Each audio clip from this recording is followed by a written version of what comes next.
Assalamualaikum warahmatullahi wabarakatuh. Yang saya hormati Bapak Adianto Said dan rekan-rekan, terutama Pak Furkon yang telah memberi jalan kepada kita untuk menyelesaikan program data sharing ini hingga akhir. Kemudian Pak Handono selaku Dekan Fakultas Kesehatan, tanpa mengabaikan posisi dekan lain, menurut saya FKAS ini mempunyai peranan penting sebab tidak hanya memastikan program dijalankan dengan baik, tetapi juga kesejahteraan batin dan raga dari seluruh warga Unuja, Pak. Iya. Betul. Mudah-mudahan beliau juga memperhatikan itu agar kami ini bisa bekerja maksimal karena didukung oleh Pak Han ya. Sebab ada rekan kita yang izin karena flu berat, Pak. Iya. Jadi ini kan salah satu contoh bahwa memang sakit itu kalau tidak diperhatikan itu karena kita abai. Mungkin nanti Fakultas Kesehatan itu gimana mendorong agar stafnya itu tidak mudah sakit misalnya, Pak ya. Iya. Ya di luar restra yang sangat serius, saya pikir hal kecil ini, Pak. Sebab kalau kita abaikan itu bisa menyebabkan kerja-kerja lebih besar akan terhambat. Saya saja misalnya ini flu, menunjukkan obat langsung disebut, Pak, sama Pak Han ini. Iya. Artinya bahwa sebenarnya dia tahu kapan orang sakit, kapan orang itu tidak akan sakit sebenarnya karena bisa memprediksi dari jauh, Pak ya. Jadi inilah pentingnya Pak Han. Sebenarnya saya juga mendorong Pak Han untuk kegiatan ini, Pak. Gathering ya, family gathering, Pak. Jadi ada olahraga. Sebab dulu kami pas raker di Bromo itu ada olahraga, Pak. Iya, iya. Ya selain mengurangi kebiasaan duduk, Pak. Kita kan biasa duduk. Mungkin Pak Han nih yang bisa memaksa seluruh staf untuk bisa senam. Ya Pak Han ya. Amin. Perlu Pak diinisiasi Pak agar kami tidak kebanyakan duduk yang itu berpengaruh buruk bagi kesehatan. Nah ini hanya pengantar agar siang kita ini tidak terlalu tegang. Ya. Kemudian di sela-sela keseriusan Pak Han menyodorkan testanya, mungkin perlu kita ngobrol hal kecil seperti yang saya sampaikan tadi, agar sebagai pekerja yang selalu duduk dan itu tidak baik, ada nggak tips sehingga kita bisa keluar dari hadangan penyakit di masa yang akan datang.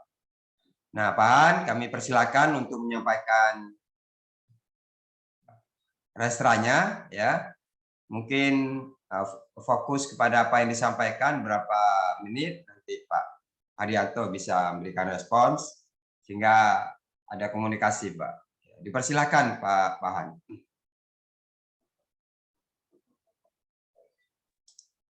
Ya, terima kasih Pak Saidah. Assalamualaikum warahmatullahi wabarakatuh. Saya masih mau share screen dulu Bapak Ibu sekalian. Ya, silakan Pak.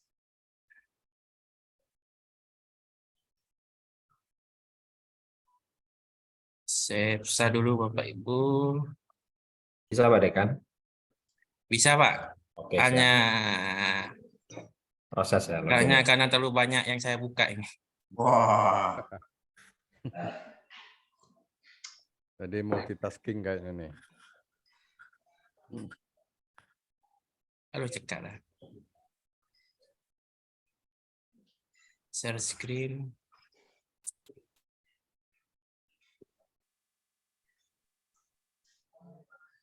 Oh ini show all window.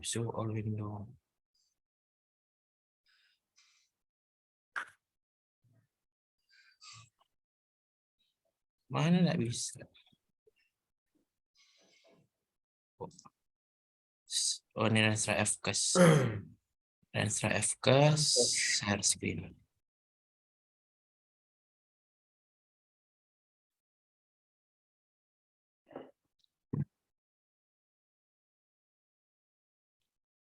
Apa sudah masuk? Proses Pak. Masih ya, proses. Iya, proses.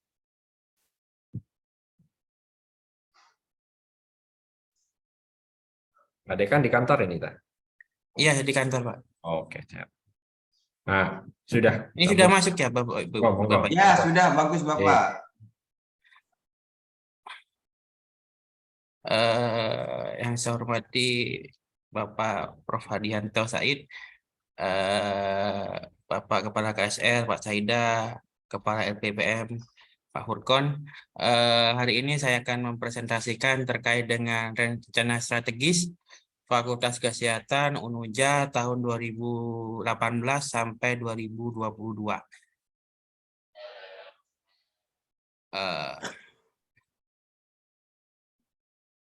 Renstra ini disahkan oleh SK Surat Keputusan Dekan, kemudian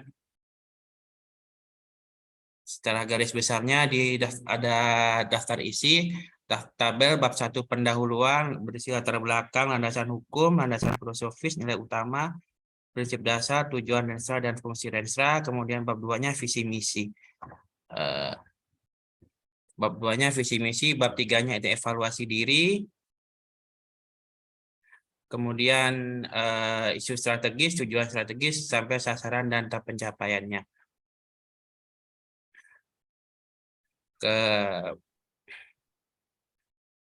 Ini adalah bab 1, Bapak Ibu. Kemudian ada bab 2, visi misi dan tujuan Fakultas Kesehatan. Kalau visinya adalah menjadi Fakultas Kesehatan berkeadaban, unggul dalam ilmu kesehatan dan kesehatan komplementer berdasarkan pada trilogi dan panca kesadaran pesantren Nur Jadid tahun 2022. Misinya ada 4. Yang pertama, menyelenggarakan pendidikan berkeadaban, menyelenggarakan pendidikan yang berkeadaban, menyelenggarakan pengabdian kepada masyarakat yang berkeadaban, unggul dalam ilmu kesehatan dan komplementer, dan 4 adalah menyelenggarakan tata kelola fakultas yang berkeadaban, kredibel, transparan, akuntabel, tanggung jawab, dan adil dalam pengembangan ilmu kesehatan. Tujuannya juga ada 4. Keunggulan dari Fakultas Kesehatan itu ada 3 prodi. Yang pertama adalah prodi sarjana keperawatan, yang kedua D3 kebidanan, yang ketiga adalah program studi pendidikan profesinis. Pendidikan profesinis itu lanjutan dari program studi S1 keperawatan yang berjalan selama kurang lebih 1 tahun. Kemudian ini ada evaluasi dirinya. Evaluasi dirinya ini kita masih berdasarkan pada 9 standar, Bapak. 9 standar, karena mengacu waktu membuat evaluasi diri ini, waktu membuat Renstra ini berdasarkan pada 9 standar, 7 standar. 7 standar berdasarkan kepada akreditasi lama yang ada di dalam PTKes. Evaluasi diri, kemudian isu strategisnya. Isu strategis kita yang pertama ada bidang pendidikan dan pengabdian masyarakat, kemudian bidang sumber daya manusia, dan bidang kemahasiswaan dan alumni. Ini beberapa isu strategis yang kita angkat pada tahun 2018.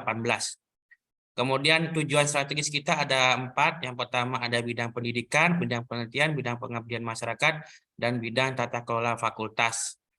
Tahapan rencana strategisnya ini mengikuti dari yang sudah dipresentasikan oleh UNUJA. Ada alignment, reforming, effectuating, networking, performing, sampai continuing. Sasaran tujuan strategisnya itu, kalau tujuan strategisnya pendidikan itu terhadap 9 sasaran. Kalau secara standar itu sampai 8. Ya, ada sampai ada komisi lulusan, isi pembelajaran, proses pembelajaran, penilaian pembelajaran, dosen dan tenaga kependidikan, sarana prasarana, pengelolaan pembelajaran, pembiayaan penelitian, sampai pada wahana praktek. Kita tambahkan wahana praktek di sini karena terdapat undang-undang tentang kesehatan itu menyebutkan ada wahana praktek, karena wahana praktek juga merupakan bagian dari kegiatan praktikum di Fakultas Kesehatan, prodi-prodinya praktek di rumah sakit. Kalau penelitian ada 8 standar, ya 8 sasaran, pengabdian masyarakat juga ada 8 sasaran. Tata kelola fakultas ada 5 sasaran. Yang pertama adalah tata kelola akademik, tata kelola kemahasiswaan, personalia, keuangan, dan tata kelola kerjasama. Strategi ini adalah sasaran tentang pencapaiannya, Bapak Ibu sekalian. Yang bidang pendidikan. Bidang pendidikan ada 9, ini adalah sasarannya. Ada sasaran komisi lulusan, indikatornya hasil tracer study, alumni, kemudian strateginya itu ada penguatan jaringan kerjasama, sampai ada indikatornya, ada data dasarnya, dan ada target sampai tahun 2022. Di mana setiap tahunnya itu kita menargetkan, misalkan hasil transfer studi alumni itu tahun 2018 kita mencoba menaikkan menjadi 71%, setiap tahun kita menaikkan menjadi sampai kepada 75%. Kalau keterserapan lulusannya itu 8 sampai tahun 2022 itu sekitar 82%. Ini adalah beberapa sasaran indikator strategi pencapaian, data dasar, tahap pencapaian, sampai kepada satuannya dari bidang pendidikan. Kemudian setelah itu ada indikatornya, ada hasil transfer studi alumni, keterserapan lulusan, kesesuaian bidang kerja, rata-rata masa tunggu, rata-rata gaji pertama, rata-rata IPK, kepuasan pengguna, pemahaman pengguna, rata-rata nilai TOEFL, kelulusan UKOM, uji kompetensi first tracker.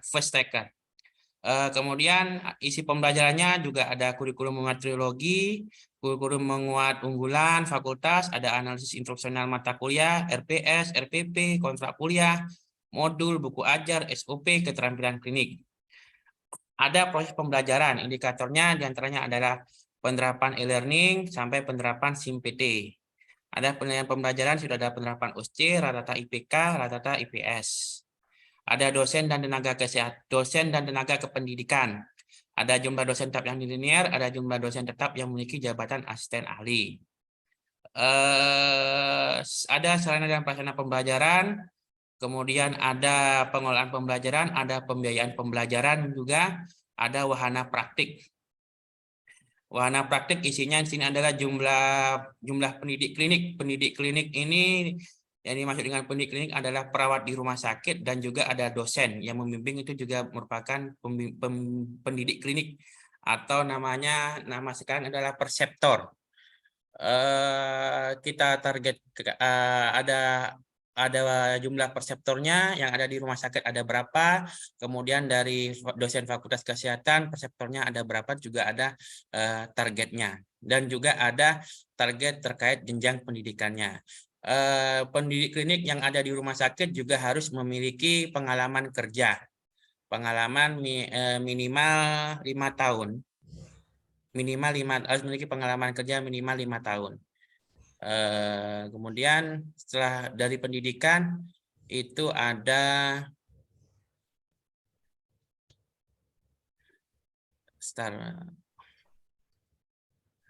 loading. Dari pendidikan itu ada penelitian, bidang penelitian, ada hasil penelitian, proses penilaian peneliti, sarpra, pengolahan penelitian, sampai pendanaan penelitian. Indikator hasil penelitiannya adalah hasil penelitian dosen yang dipublikasikan ke jurnal terakreditasi nasional, tidak terakreditasi, bahkan yang jurnal internasional yang bereputasi. Isi penelitiannya itu harus harus linear dengan program studi, dan linear dengan keilmuannya. Karena kalau di kesehatan itu ada misalkan prodi keperawatan itu di dalamnya itu ada 9 keilmuan. Kalau nggak salah ada 9, hitungannya 9, ada keilmuan kepatuhan medikal bedah, ada manajemen keperawatan, ada kritis, gadar, kekuatan dasar, maternitas, anak, jiwa, dan komunitas. Jadi itu kalau misalkan perawat anak, menelitinya harus anak. Jadi harus ada linear berdasarkan kepada keilmuan dari dosennya, keilmuan daripada dosen. Itu terkait dengan kegiatan penelitian. Ada kegiatan penelitian juga seperti yang sudah dijelaskan, bahwa kegiatan penelitian ini juga wajib dipublikasikan ke jurnal.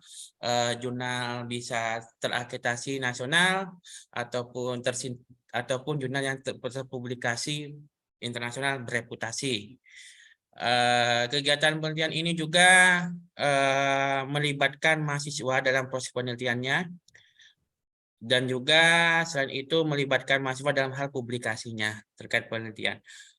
Sekarang yang selanjutnya ada pengabdian masyarakat, ada hasil pengabdian masyarakat, isi pengabdian kepada masyarakat, proses pengabdian kepada masyarakat, penilaian, pelaksana, sarpra, pengelolaan pengabdian masyarakat, dan pendanaan pengabdian kepada masyarakat.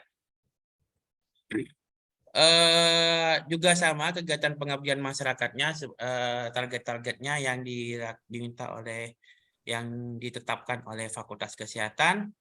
Salah satunya adalah hasil pengabdian masyarakat itu setiap dosen itu paling tidak selama 1 tahun itu memiliki 1 publikasi di jurnal pengabdian masyarakat. Walaupun yang saat ini yang ada itu jurnalnya itu yang ada tidak terakreditasi, namun kita wajib mengpublikasinya. Dan juga pengabdian masyarakat itu juga dilakukan oleh mahasiswa. Misalkan kegiatan pengabdian masyarakat yang dilakukan oleh organisasi mahasiswa, kolaborasi dengan dosen seperti itu. Ada pengabdian masyarakat, ada tata kelola fakultas. Tata kelola fakultas ini sasarannya ada tata kelola akademik, tata kelola personalia, keuangan, tata kelola perencanaan, dan tata kualitas layanan mahasiswa. Tata kelola akademik itu terkait dengan pelaksanaan AMI yang dilaksanakan oleh LPPM. Kemudian ada kelengkapan buku-buku kebijakan, manual, SPMI, standar, formulir di tingkat fakultas. Kemudian ada pendirian prodi baru. Pendirian prodi baru itu kita targetkan tahun 2021 ada 1, namun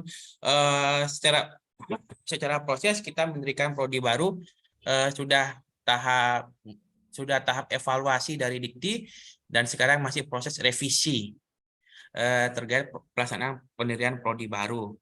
Kemudian ada mahasiswa tersertifikasi LSP, dan alhamdulillah tersertifikasi LSP kerjasama dengan LSP Unuja, kita setiap tahun bisa lebih dari 30 orang mahasiswa yang tersertifikasi oleh LSP. Yang tahun 2021 saja ini yang paling banyak, karena tahun kemarin itu karena kita yang paling baru pertama kali SP, akhirnya rombongan banyak sekali. Lebih dari 100 ya kemarin tuh. Ada tata kelola kemahasiswaan. Tata kelola kemahasiswaan itu terkait dengan kepuasan mahasiswa, prestasi akademik, mahasiswa tingkat lokal wilayah, prestasi akademik tingkat nasional, dan alhamdulillah ini yang prestasi mahasiswa tingkat nasional itu selama 5 tahun baru tercapai 1. Ya, tercapai 1. Walaupun targetnya setiap tahun itu 1. Nah, ini yang menjadi konsen kami dari Fakultas Kesehatan dari mulai tahun 2002 ini sampai 2023 kita insya Allah kita akan melakukan kegiatan pemberdayaan mahasiswa, karena yang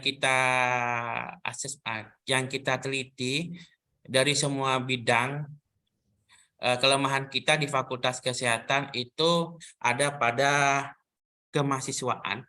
Kemahasiswaan dalam artian prestasi-prestasi mahasiswa, sehingga menjadi sebuah titik lemah sendiri setelah dihitung dari kegiatan kami kan dari keperawatan ini kan tahun ini akan melakukan akreditasi, kita sudah hitung ternyata titik kelemahan kita selain SDM juga ada kemahasiswaan.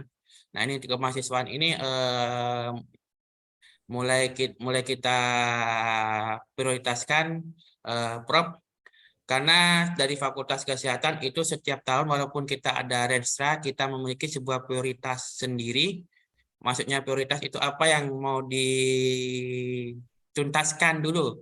Karena kita Fakultas Kesehatan swasta itu harus ada membuat sistem. Membuat sistem dalam artian bagaimana caranya sistem ini berjalan. Kita ambil contoh, Prof, terkait dengan publikasi. Publikasi di tahun 2019 ini kita fokus kepada publikasi yang terakreditasi SINTA. Jadi semua mahasiswa kita berikan kewajiban untuk publikasi dan semua dosen kita wajibkan untuk publikasi, dan alhamdulillah publikasi dengan sistem ini tetap berjalan sampai sekarang. Kemudian tahun 2020 kita fokus kepada Haki, ada yang kita prioritaskan. Kemudian tahun 2021 kita fokus kepada buku ajar, dan alhamdulillah sudah ada. Kemudian 2022 kita berfokus kepada publikasi yang bereputasi, Alhamdulillah juga sudah ada capaiannya dari kita, dan tahun 2022 ini mungkin 2023 tahun depan ini kita akan berfokus kepada pemberdayaan mahasiswa. Karena mengingat kelemahan kita di Fakultas Kesehatan terkait dengan pemberdayaan mahasiswa. Kalau terkait dengan dosen, jumlah dosen kita itu terkait dengan jabatan fungsional. Jabatan fungsional kita di dosen itu masih belum ada yang lektor, semuanya masih asisten ahli. Namun saya juga bersyukur kemarin Universitas Nurul Jadid ada sistem sendiri, sehingga tahun 2023 ini dengan percepatan ini insya Allah akan ada banyak yang akan menuju ke lektor terkait dengan jabatan fungsional, dan sepertinya UNUJA sudah memiliki sistem bagaimana melakukan percepatan terkait SDM terkait dengan jabatan fungsional. Dan juga dengan dosen ini kita melakukan pemberdayaan kolaborasi dengan mahasiswa. Kita ambil contoh kemarin terkait dengan kolaborasi ini, kita sering melakukan kegiatan pengabdian masyarakat. Yang terakhir itu adalah pengabdian masyarakat komplementer, bekam dan sebagainya di masyarakat, didampingi dengan dosen-dosen dengan mahasiswa. Kemudian ada pelatihan-pelatihan setiap tahun kita alhamdulillah setiap tahun kita bisa melakukan kegiatan pelatihan BDCLS, Basic Trauma Cardia Life Support, di mana penyelenggaranya itu adalah mahasiswa. Dosen itu hanya pembina saja setiap tahun melakukan seperti itu. Kemudian ada juga kemarin kita melakukan pelatihan estetika, mudah-mudahan setiap tahun ini berjalan. Kemudian bulan Desember ada pelatihan baby spa, mudah-mudahan setiap tahun juga berjalan pelatihan-pelatihan ini. Dan harapan kita pelatihan-pelatihan ini juga bisa memberikan keuntungan branding untuk fakultas dan juga keuntungan secara finansial. Kalau kita bisa mengadakan pelatihan-pelatihan seperti ini setiap tahun satu kali, maka kemungkinan kita akan bisa mendapatkan pendapatan-pendapatan di luar dari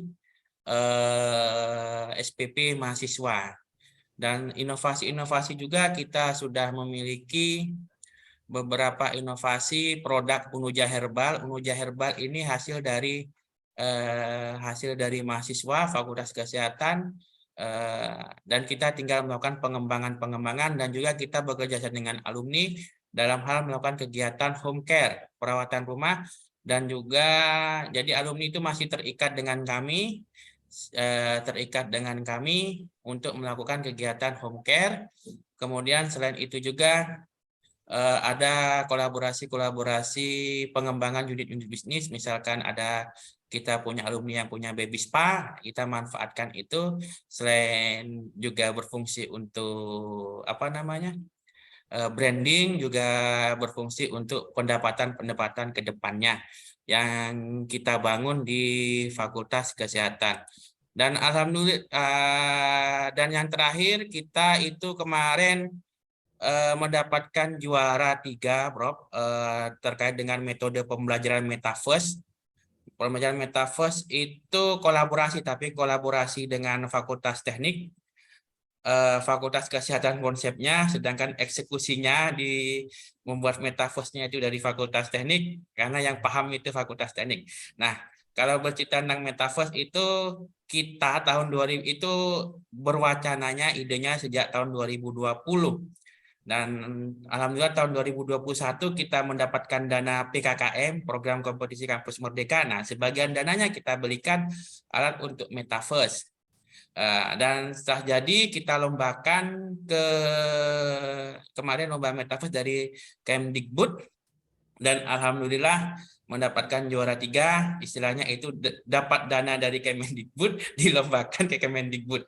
Dan ini juga kita sedang membuat pembelajaran metode Metaverse yang akan diterapkan juga, karena di Kementerian Kesehatan itu ada lomba transformasi pelayanan kesehatan. Kita Nurul Jadid kan, Pondok Pesantren Nurul Jadid kan ada klinik Az-Zainiyah. Nah, kita rencananya ini Metaverse-nya ini yang kita sudah ada, bagaimana kita ini bisa menerapkan di klinik Az-Zainiyah. Kalau kesehatan kan di klinik Az-Zainiyah, misalkan ada Bu Tuti juga ya. Misalkan bagaimana merekrut perawat merekrut perawat baru atau bidan baru dengan tes menggunakan Metaverse atau dengan peningkatan jenjang karir perawat kredensial.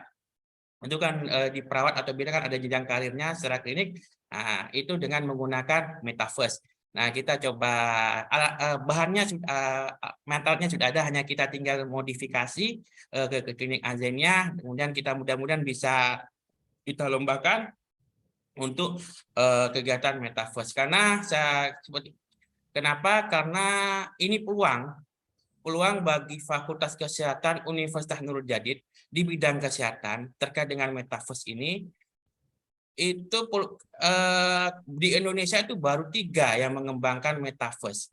Yang pertama Universitas Indonesia, yang kedua Universitas Pajajaran, yang ketiga baru Universitas Nurul Jadid. Nah, ini menurut hemat kami ini adalah peluang.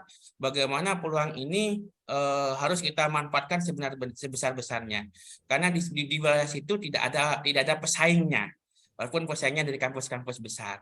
Walaupun juga ada universitas Muhammadiyah kan sudah mengeluarkan sibermu itu, kampus siber Muhammadiyah itu sudah. Nah, ini adalah peluang-peluang bagi kami Fakultas Kesehatan dalam hal pengembangan Fakultas Kesehatan yang akan datang.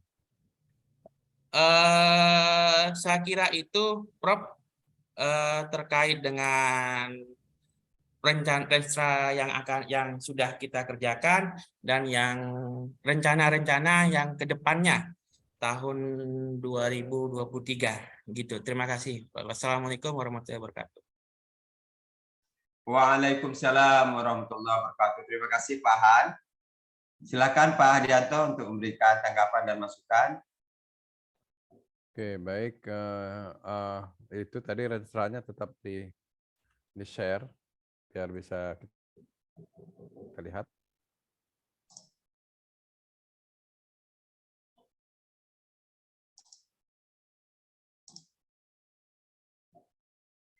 Registranya Pak Dekan yang tadi bisa di-share kembali. Suaranya kurang keras. Ntar lagi Pak Dekan. Oh, siap. Ya. Kurang jelas ya suaranya. J Pak, volumenya mungkin Pak ditingkatkan Pak. Iya. Coba saya cek dulu, mungkin ada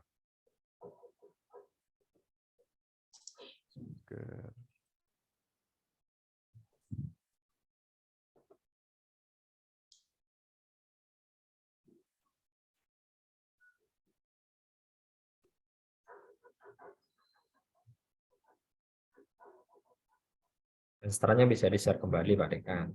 Oh iya, siap. Renstra. Oke. Share screen. Renstra. Oke.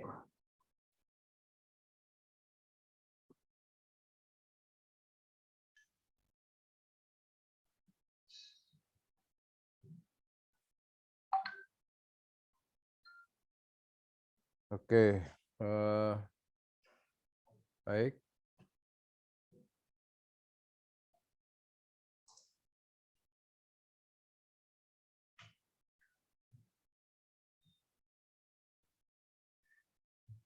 Bentar ya, saya set dulu. Kira-kira bisa dengar? Masih Kecil, Bro. kecil ya?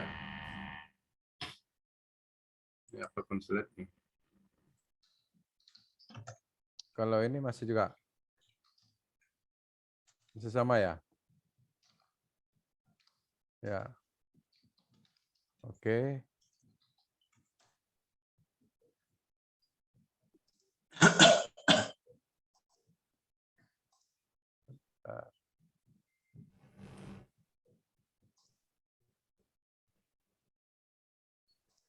Tes bisa ini?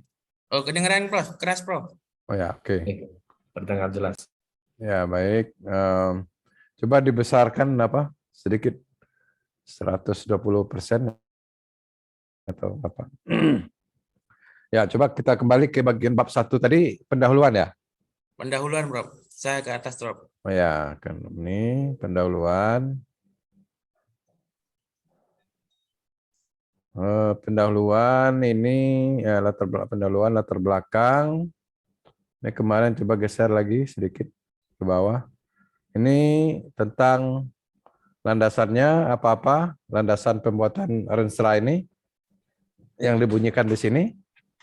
Kalau di latar belakang itu yang pertama kita menceritakan sejarah singkat pendirian Unsah Nurul Jadid, karena tahun 2017 Oktober itu awal penggabungan 3 PT kita ceritakan di latar belakang, dan juga di latar belakang ini isinya Fakultas Kesehatan itu lembaga di bawah Unsah Nurul Jadid, di mana dalam membuat Renstra-nya juga harus mengacu kepada Renstra Universitas.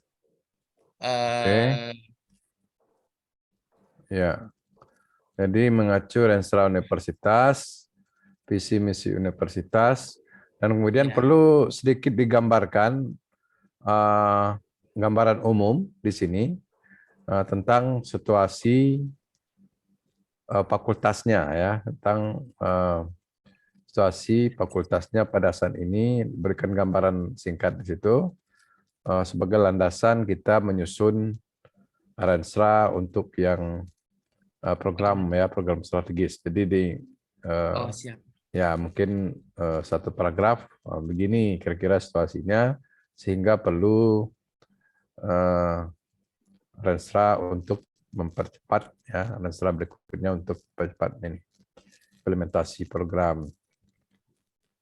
Kemudian itu di situ ya. Tadi bab 2 ya, visi dan misi fakultas di bab 2. Di bab 2 visi misi Oke, visi di misi sini fakultas. ada. Kemudian seperti Renstra yang universitas dan Renstra yang lain juga, itu dibunyikan nilai-nilai trilogi, nilai-nilai Pancasila juga di bagian latar belakang, apa namanya, trilogi kepesantrenan, apa itu Iya, iya tadi betul. ya, ada ya di situ ya. Ada.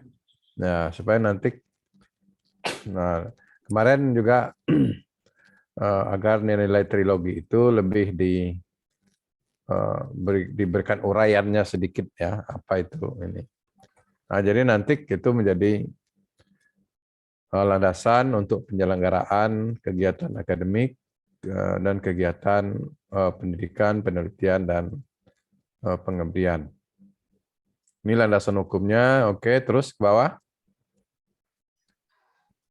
Bawah itu landasan filosofis. Ini dari filosofisnya dari berdasarkan atas filosofi yang kuat, yaitu ontologis, epistemologis. Ini undang-undang dasar ya, Pancasila. Oke, sudah ada. Oke, terus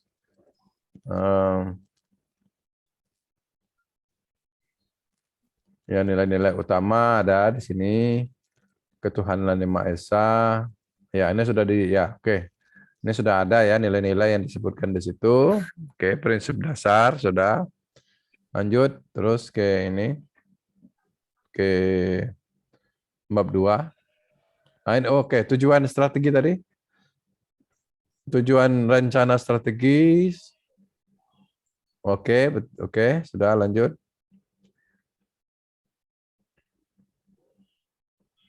Fungsi rencana strategi. Oke, terus. Ini masih bab 1 kan? Bab 1, Bro. Oke, ini baru. Oke, jadi bab 1 kayaknya komponennya sudah lengkap ya, komponennya sudah lengkap. Yang paling penting bab 1 itu komponen-komponen pentingnya sudah masuk. Ya, masalah penjelasan itu relatif, dan dalam pemeriksaan itu akreditasi biasanya yang mereka lebih ke visi misi. Jadi kalau bab 1 landasannya itu persyaratan istilahnya kita untuk boleh maju ke tahap berikutnya. Kalau visi ini ya, menjadi fakultas kesehatan berkeradaban unggul dalam ilmu kesehatan dan kesehatan komplementer berdasarkan trilogi. Jadi kira-kira kesehatan ini berdasarkan trilogi ini bisa dideskripsikan itu seperti apa ini Pak ini?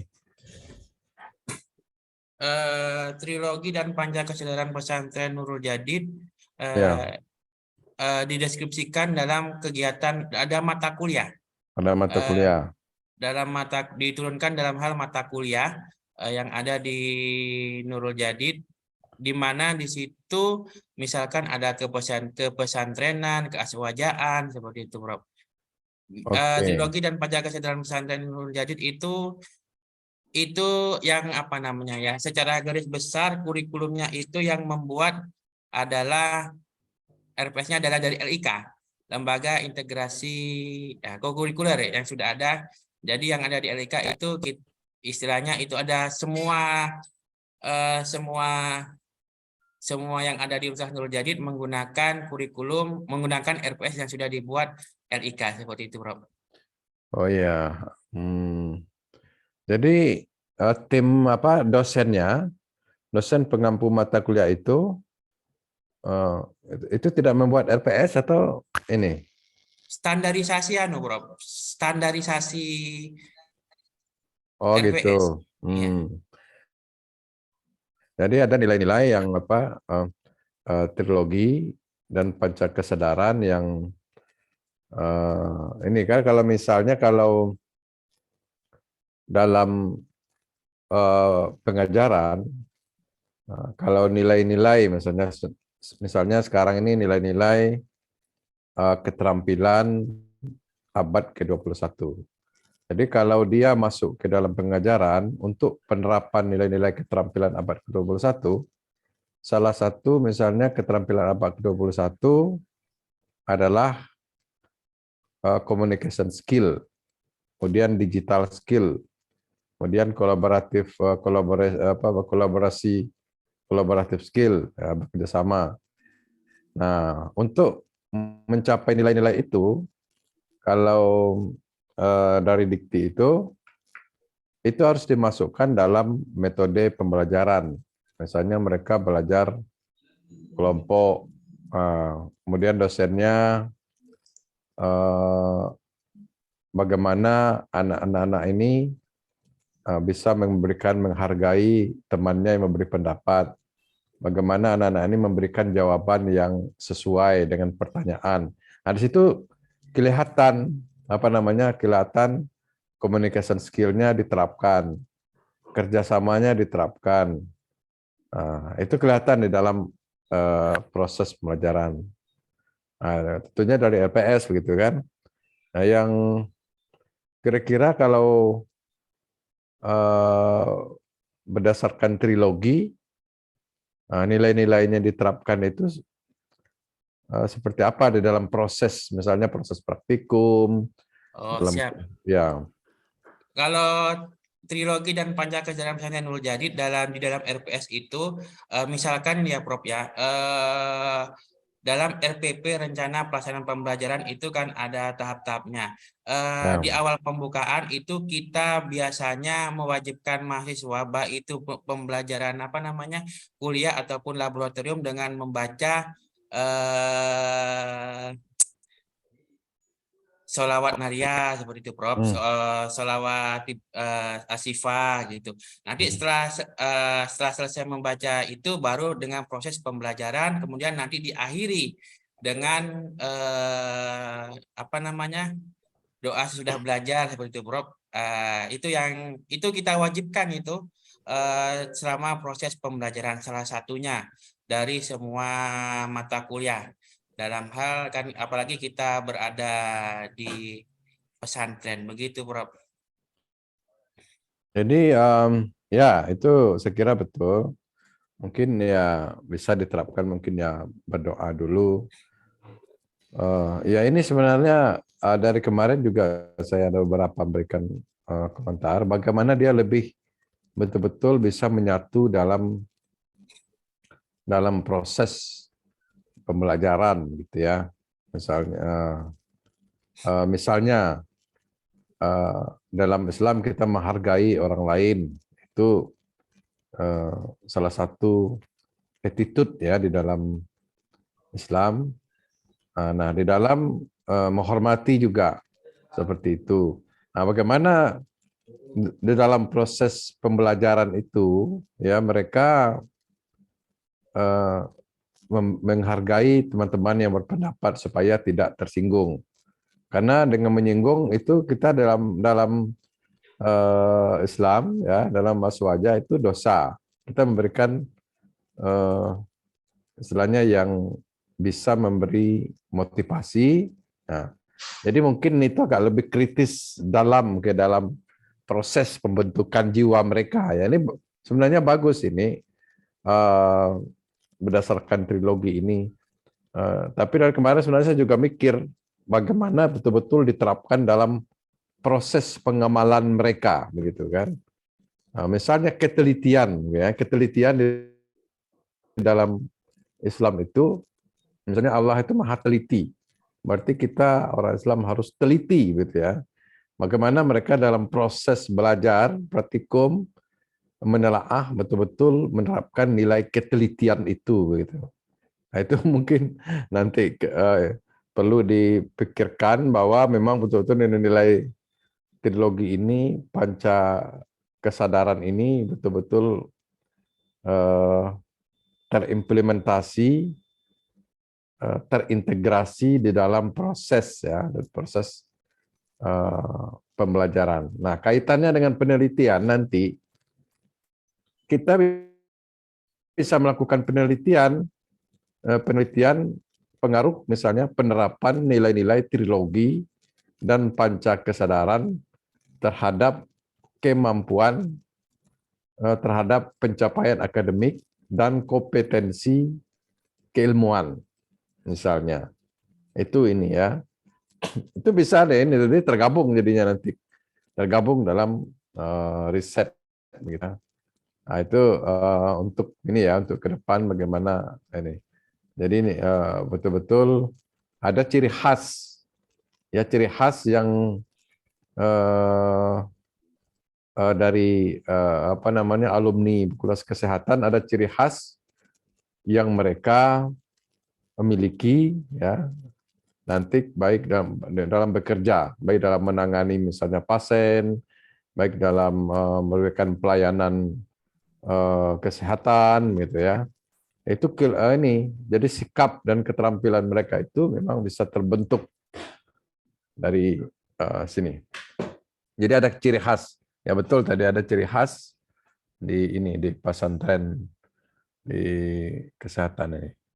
Bagaimana kira-kira Pak Dekan? Ya, siap. Kalau selama ini yang kita biasakan setiap harinya itu terkait dengan kebiasaan-kebiasaan membaca sholawat yang saya jelaskan di awal. Nah, ini kedepannya, Prof. Ya. Kedepannya ini kita sedang dari kesehatan sedang mengembangkan mata kuliah. Kita kan ada 2 prodi, ada keperawatan dan kebidanan. Nah, di keperawatan itu ada namanya asuhan keperawatan, di kebidanan ada namanya asuhan kebidanan. Nah, kita sedang mengembangkan mata kuliah asuhan keperawatan spiritual, asuhan keperawatan kebidanan spiritual, yang dimana isi-isinya itu misalkan kalau kebidanan itu isinya misalkan salah satunya ada fikih medis, ada fikih wanita, ada amalan-amalan bagaimana supaya anaknya itu bisa menjadi cerdas, terus amalan-amalan supaya kehamilannya proses persalinan itu menjadi lancar. Nah, itu kita sedang mengembangkan mata kuliah ini, Prof. Karena ide ini termuncul ketika kita mendirikan prodi baru. Prodi S1 kebidanan itu ada apa yang mau dikembang, istilahnya kalau komplementer pasti kan sudah banyak gitu. Nah, yang dari kita itu apa? Hanya bagaimana kalau ide ini muncul, karena sepertinya ya Prof, ya saya kurang tahu kalau di yang lain. Mata kuliah ini masih belum ada yang terkait dengan asuhan kebidanan spiritual, asuhan keperawatan spiritual. Karena kalau secara ilmu keperawatan atau kebidanan itu terkait dengan bio, psiko, sosio, dan spiritual. Yang terkadang yang spiritualnya itu yang terakhir-terakhir itu yang selalu ketinggalan, Bro. Nah, ini kita sedang menggodok mata kuliah asuhan kepatuhan ini, dan mudah-mudahan tahun 2023 atau 2024 kita bisa bisa memasukkan mata kuliah baru lah, mata kuliah penciri. Kalau selama ini, Ya. Prof, keunggulan kita itu ada pada komplementer bahasa dan kepesantrenan.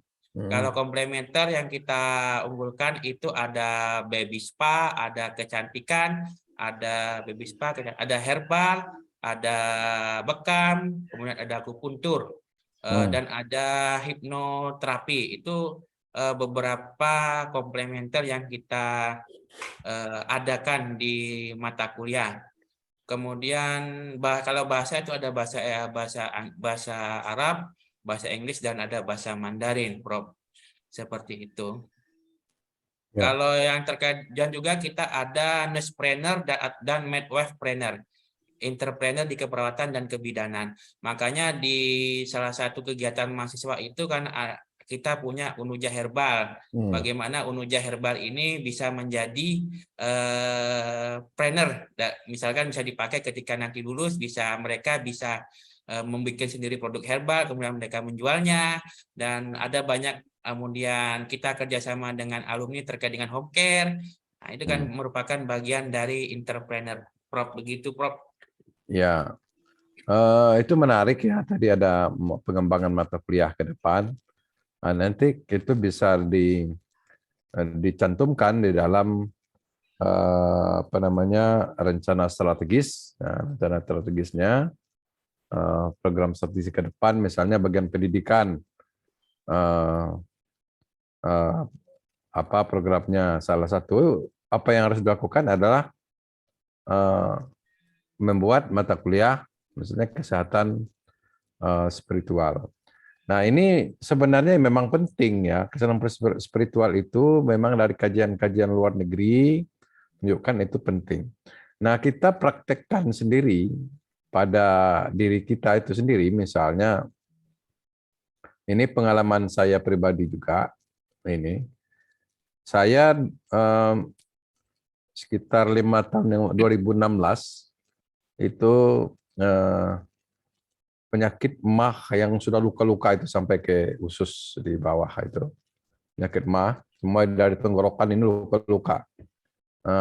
Efek katanya itu karena akhirnya sudah di ini saya hampir dua hari sekali itu minum jamu karena mau olahraga malamnya minum jamu. Rupanya itu memberikan efek ke saya waktu itu ini. Saya dirawat 10 hari. Udah di endoskopi, ternyata memang banyak. Kata dokter, Pak ini dokter spesialis dalam, berikannya 3 macam obat. Nah, ini harus minimal 1 tahun memakan obat, dan kemudian 3 kali, kemudian untuk berikutnya sekali sehari itu nggak bisa tinggal gitu. Seumur hidup maksudnya, supaya tidak ini. Nah, kemudian saya melihat terapi Cina ya. Awalnya dari situ terapi Cina, untuk salah satu terapi untuk merawat, untuk menyembuhkan MAH itu dengan memegang tangan seperti ini katanya. Dengan tenang memegang tangan seperti ini. Nah, dari situ saya berpikir, sudah memegang tangan seperti ini, terapi Cina itu memegang tangan seperti ini, ada terasa hangat, dia akan membantu untuk menyembuhkan ini. Dari itu saya berpikir, di dalam sholat, kita meletakkan tangan di atas dada begini ya, ini. Saya mencoba menghayati dengan gaya tangan ya, tangan, pergelangan tangan atas, pergelangan tangan bawah, terus ke bagian ditaruh di atas, tepat di atas ulu hati. Itu dengan membaca bacaan Al-Fatihah yang pelan, lambat, dan terus. Ternyata bagi saya itu efeknya sangat luar biasa. Itu menyembuhkan, menetralisir asam lambung ya. Jadi sejak sejak habis obat waktu itu sekitar 7 bulan saya sudah berhenti makan obat MAH, tidak ada lagi sampai sekarang. Kecuali kalau kambuh sekali baru. Ternyata itu sangat memberikan efek ini ya menetralkan asam lambung bagi saya. Nah, itu mungkin berkaitan dengan ini. Kemudian saya juga beberapa kali mencoba, memang faktor kita sakit misalnya kolesterol, asam urat, darah tinggi. Nah, saya kolesterol tinggi. Ternyata memang makanan bukan faktor utama. Saya merasakan makanan bukan faktor utama, tapi faktor utama adalah emosi dan pikiran. Untuk menstabilkan emosi dan pikiran, ya itu tadi, spiritual, ya, sholat itu. Nah, itu saya merasakan begitu. Jadi ketika saya sholatnya lagi bagus, zikirnya mungkin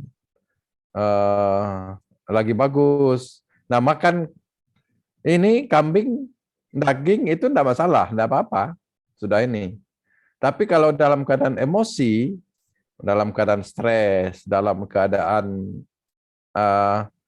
resah dan rasa khawatir, makan daging kambing itu langsung kolesterol bisa naik ke ini. Jadi saya pastikan betul ada seorang dokter juga bahwa ini adalah menjaga emosi, kestabilan emosi itu ini. Jadi mata kuliah itu penting untuk medis ya, untuk medis, untuk kesehatan, bagaimana itu alumninya nanti ketika memberikan perawatan juga mampu menggabungkan dengan dengan nasihat atau treatment ya, treatment spiritual. Ya, misalnya kita sakit juga, sakit, demam, atau batuk, pilek.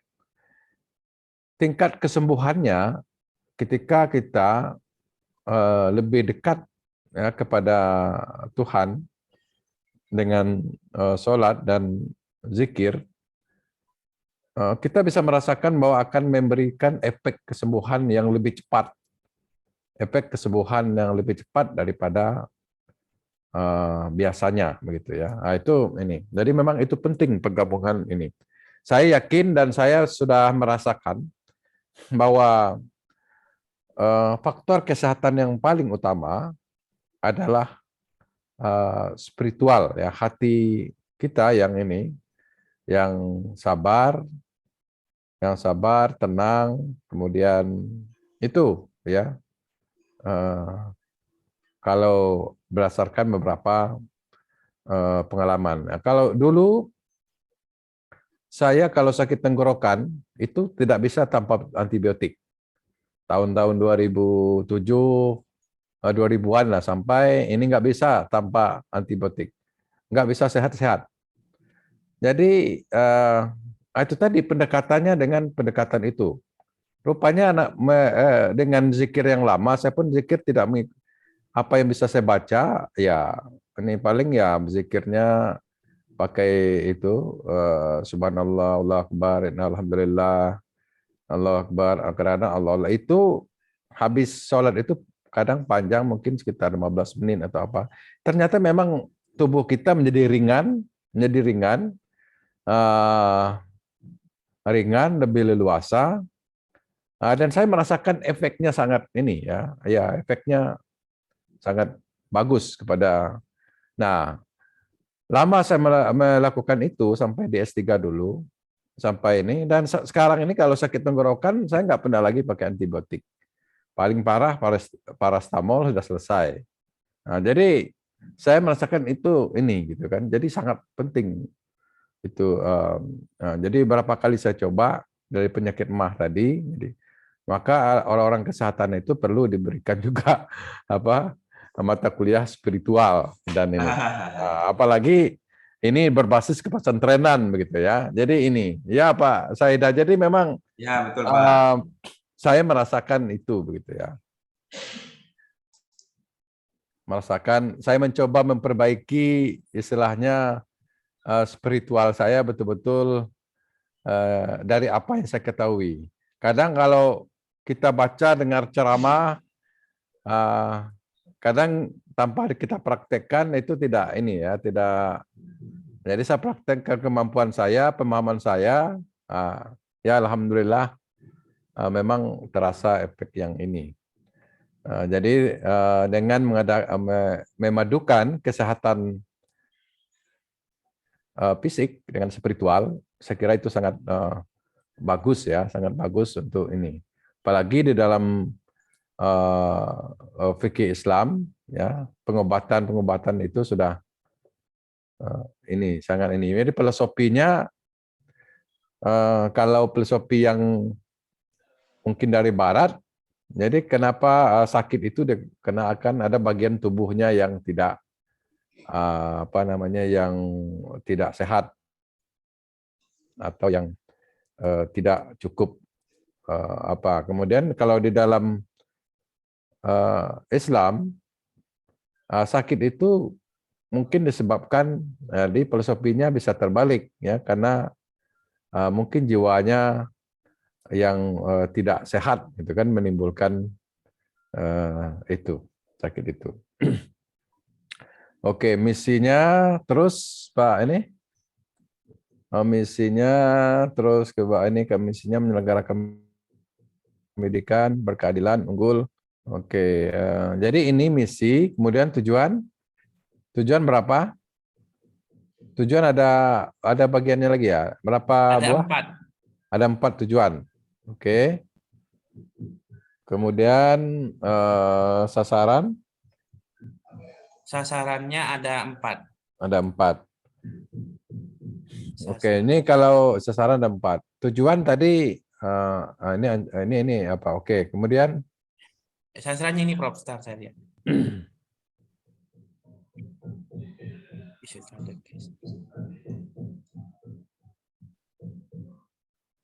Ini sasarannya. Sasarannya 4, bidang pendidikan. oh ya, ya Dari 4 ini diturunkan ke tadi diturunkan. ini tujuan sasarannya ini Prof. Ya. Ada.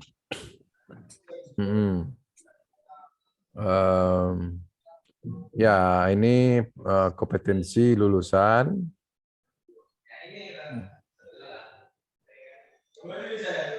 Ya, jadi mungkin nanti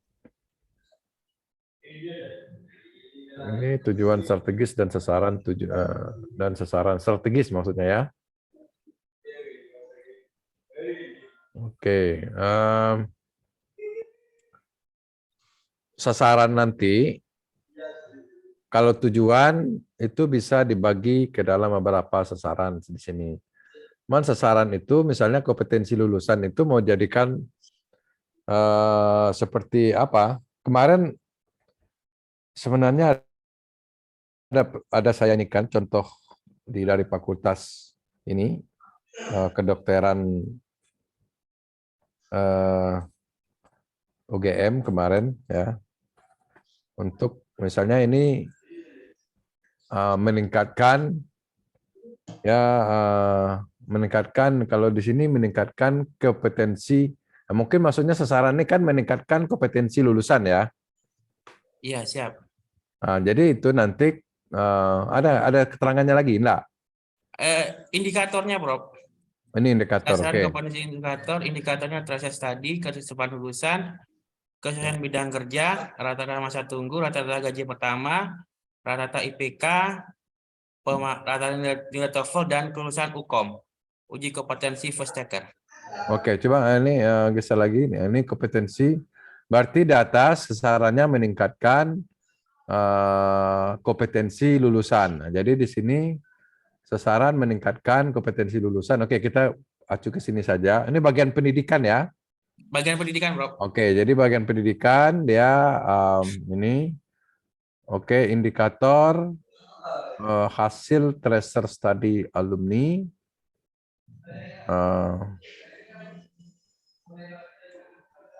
Indikator Ya, ini strategi pencapaian penguatan jaringan kerjasama dengan alumni.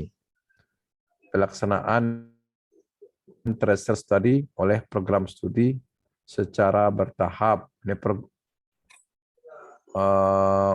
tracer study untuk apa? Untuk diarahkan ke mana nanti untuk mencari apa? Tracer tadi sasarannya itu ke alumni sama ke user pengguna. Ya, Isinya itu terkait dengan kesesuaian nggak bidang kerjanya, bagaimana dengan pendapatan gajinya lulusan tiap bulan, ya. seperti itu, Prof. Hal-hal yang ada di ini kita mengarah ke borang sebetulnya. Oh ya, ya Ini. enggak apa-apa. Ya, tapi kalau ini tinggal di apa istilahnya direvisi, ditingkatkan. Misalnya kompetensi lulusan. Jadi sasarannya mungkin meningkatkan kompetensi lulusan. Jadi dimulai dengan kata kerja. Kemudian indikatornya itu ada ini tracer study alumni. Kalau menurut saya agak kurang jelas maksudnya hasil apa jumlah ini coba saya lihat dulu strategimu. Penguatan jaringan kerjasama dengan alumni, pelaksanaan tracer study oleh Bung Sudi, penguatan peran program studi. Di bawahnya keterserapan. Nah, seperti di bawah ini itu bisa nih. Jumlah keterserapan lulusan. Jadi ditambah dengan awal indikator itu jumlah. Jadi itu terukur gitu kan. Jadi tadi kita sasarannya meningkatkan kompetensi lulusan. Apa indikatornya kompetensi itu meningkat? Yaitu misalkan jumlah keterserapan. Nah, baru nanti kita lihat di tahun pertama tahun ini ya 2018 75 dan terus mengalami peningkatan. Nah, kalau untuk yang Renstra berikutnya ini kan menjadi dasar. Nah, misalnya nanti Renstra berikutnya meningkatkan kompetensi lulusan, maka jumlah keterserapan lulusan. Nah, jadi mungkin keterserapan lulusan ini salah satu bagian tracer tadi ya. Betul, Prof. Iya betul, Prof. Ya. Jadi tracer study ini salah satu cara untuk mendata ya kebutuhan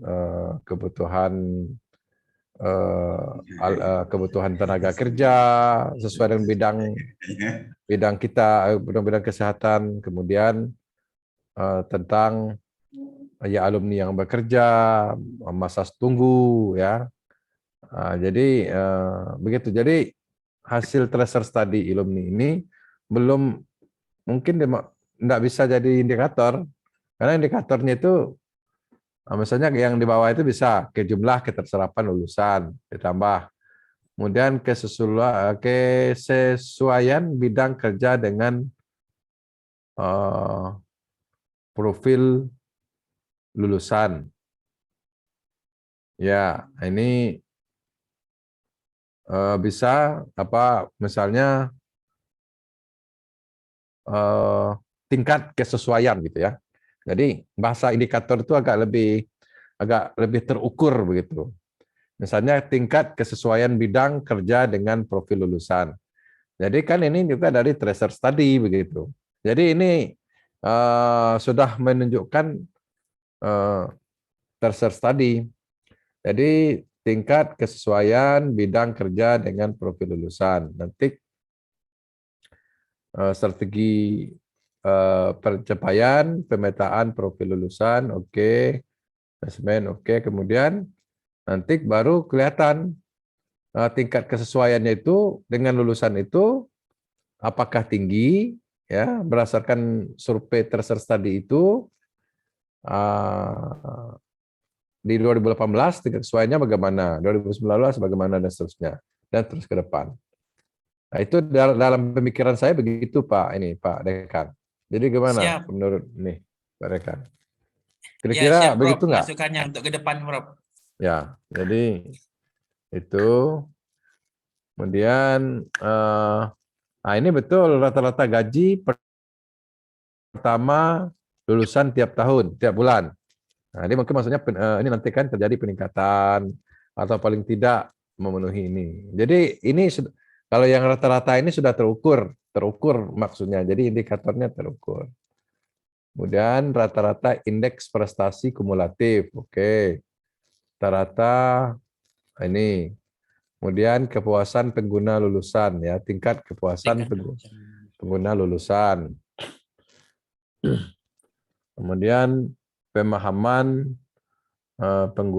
pengguna lulusan terhadap visi misi ya, tingkat pemahaman rata-rata oke. Kelulusan uji kompetensi first taker. Yang ini maksudnya kelulusan uji kompetensi? Ya, kelulusan uji kompetensi first taker itu kalau di kesehatan ya, Prof ya, keperawatan dan kebidanan. Kalau keperawatan itu lebih kepada yang profesi nurse lanjutan. Di 3 Ya. kebidanan dan profesi nurse itu setelah lulus Ya. mereka itu diuji oleh ada itu namanya secara umum logonya dari Kemdikbud Ristek itu Ya. melakukan uji kompetensi. Kalau selama ini itu pakai CBT, computer based test. Nah, kedepannya mungkin 5 tahun lagi itu ada juga selain uji pengetahuan, ada juga uji keterampilan. Wacananya seperti itu, Prof. Dan yang menilai ini adalah paniti dari Kemdikbud Ristek, dari kementerian melakukan uji kompetensi, kemudian yang lulus itu mendapatkan kalau sekarang itu exit exam, Prof. Exit exam yang profesi nurse itu dalam artian mereka tidak dapat sertifikat profesi atau ijazah profesi sebelum mereka lulus uji kompetensi. Uji kompetensi first taker itu artinya yang pertama kali ikut ujian langsung lulus begitu, Prof. Nah, kalau tidak lulus itu ada kesempatan maksimal itu kesempatannya itu 5 kali kalau nggak salah. 5 kali tidak lulus uji kompetensi ini maka mereka hanya mendapatkan surat keterangan pernah ikut profesi. Jadi mereka tidak mendapatkan ijazah ataupun sertifikat profesi. Begitu, Prof. Makanya di situ kita targetkan kelulusan uji kompetensi first taker. Yang dimana sekarang dulu exit exam. Kalau dulu tidak, Prof. Kalau exit exam ini berlaku tahun 2021. Mulai 2021 setahun kan 3 kali. Periode ketiga tahun 2021 itu kita exit exam. Kalau sebelumnya mereka dapat ijazah baru uji kompetensi begitu, Prof. Nah, namun sekarang agak berubah secara keprofesian. Namun kalau dalam dikti, Prof, sebenarnya masih belum sinkron ini, Prof, antara pelaporan dikti dengan berlakunya exit exam seperti itu, Prof. Ya. Ini exit exam ini yang menyelenggarakan kita sendiri ya dari Kemdikbud, Prof. Kemdikbud. Oke, jadi mereka berarti di sini juga ini ya. Berarti maksudnya jumlah alumni ya, jumlah calon alumni ya. Calon lulusan ya. Iya, calon lulusan. Jumlah calon lulusan yang lulus uji kompetensi. Uji kompetensi itu ya maksudnya. Iya, betul. Jadi ya jumlah calon lulusan ya. Saya kira bagus ini kalau ini jadi ada peningkatan dari tahun ke tahun. Ya, kemudian alhamdulillah, Prof. Kalau ini meningkat, Prof. Ini kan target kita 60%-an 6 bulan. Terakhir itu kita sudah bisa mencapai di atas 80%. Bahkan bidan itu kemarin kelulusannya 90 sampai 100%, Bro.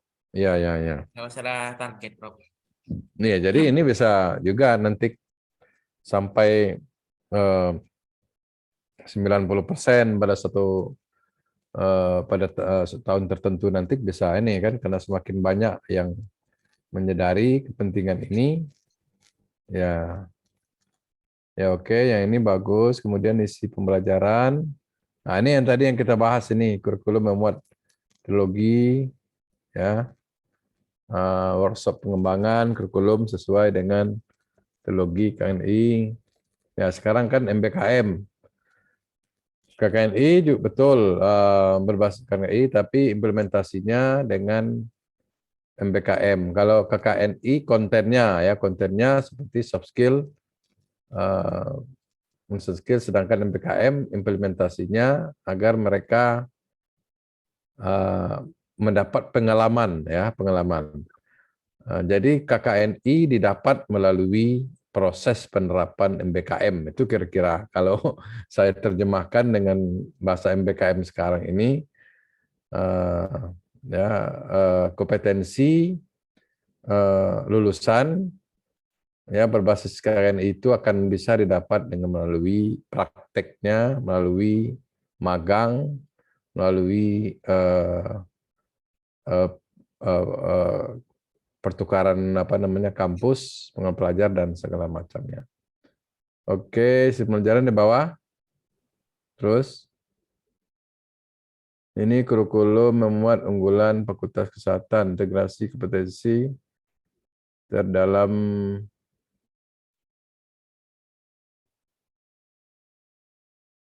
oke. Kalau e-learning di sini itu punya sendiri ya? Kalau e-learning punya sendiri, Bro. Gara-gara pandemi itu, Bro. Ya. Akhirnya pandemi memaksa ini, Bro. Apa virtual labor itu ada nggak? Nih, virtual labor itu, laboratorium. Pak. Belum ada ya? Ini inisiasinya dari Pak Dekan ini, ada virtual nanti untuk kesehatan. Virtual metaverse itu, Bro, tadi, Bro. Virtual metaverse itu.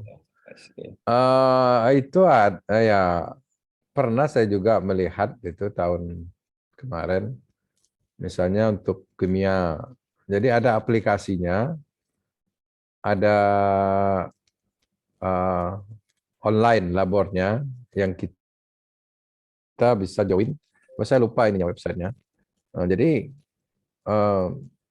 sudah seperti labor. Jadi perhitungannya zat yang dimasukkan itu bisa dikalkulasi melalui praktek di labor itu, begitu ya. Itu tahun kemarin waktu pas memang ini 2020 malah mulai. Ya, akhir 2020 itu dari Eropa juga yang berinisiasi untuk bikin bagaimana melakukan praktikum dengan virtual laboratorium, gitu ya. Jadi orang memang cepat ini ya, cepat majunya. Ini proses, karena ini terkait dengan PDSI kemarin ya. Oke, terus lanjut. Menjalan sudah, ini kan pendidikan ya, di atas ya. Dosen dan tenaga pendidikan. Nah, ini juga ini nah,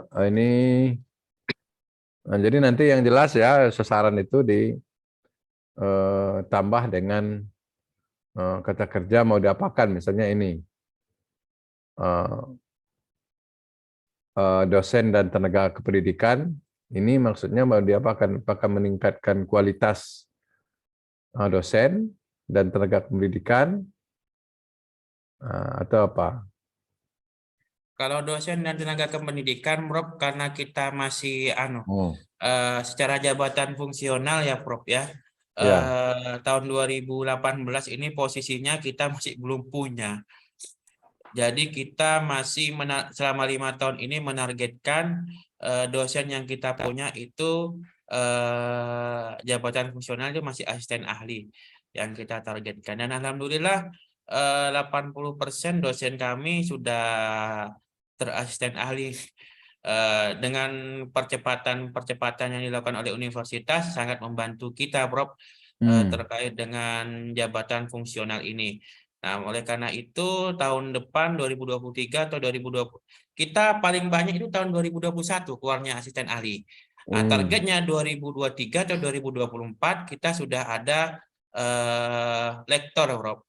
Nah, Ya, makanya lektor. untuk memenuhi target lektor itu di awal itu tahun 2018-19 itu kami membuat sistem karena pengajuan lektor itu kan salah satunya dengan publikasi penelitian dan pengabdian.